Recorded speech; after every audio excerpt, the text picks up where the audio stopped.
तर आज मी बनवणार होते टिफिनसाठी वाकटी आणि बटाट्याचं कालवण। तर त्याच्यासाठी मी मस्त असे वाकडीचे बारीक बारीक पीस करून घेतले। ते मी पातेल्यात चांगले तळून घेतले। चांगले तळल्यानंतर कसं त्याचा वास निघून जातो। त्यानंतर थोडंसं गरम पाणी केलं होतं मी एका साईडला। मग ती वाकडी मी त्याच्यात टाकून दिली, जेणेकरून जी वाकडीची वरची स्किन असेल ती निघून जाईल। त्यानंतर त्याच पातेल्यात मी थोडासा लसूण टेचून घेतला होता आणि एक बारीक चॉप करून कांदा घेतला होता। ते सगळं मिक्स करून मी चांगलं तेलात परतून घेतलं।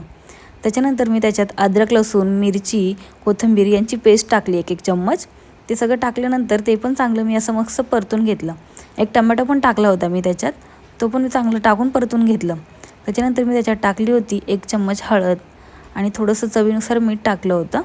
ते सगळं चांगलं मी मिक्स करून घेतलं आणि त्याच्यानंतर मी त्याच्यात टाकलं होतं लाल मसाला, परत काश्मीरी मसाला, चिकन मसाला, मटन मसाला आणि धनेपूड। हे सगळं टाकून मी चांगलं असं मिक्स करून घेतलं।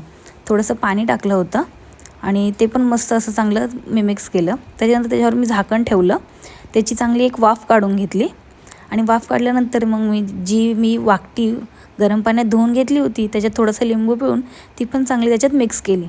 चांगलं परतून घेतल्यानंतर एक बटाटा घेतला होता मी चिरून, तो पण मी त्याच्यात टाकून दिला। ते सगळं मी चांगलं मिक्स करून घेतलं। बघू शकता तुम्ही असं मस्त दिसत होतं ते। आणि मग त्याच्यानंतर मी त्याच्यात थोडंसं गरम पाणी करून टाकलं होतं।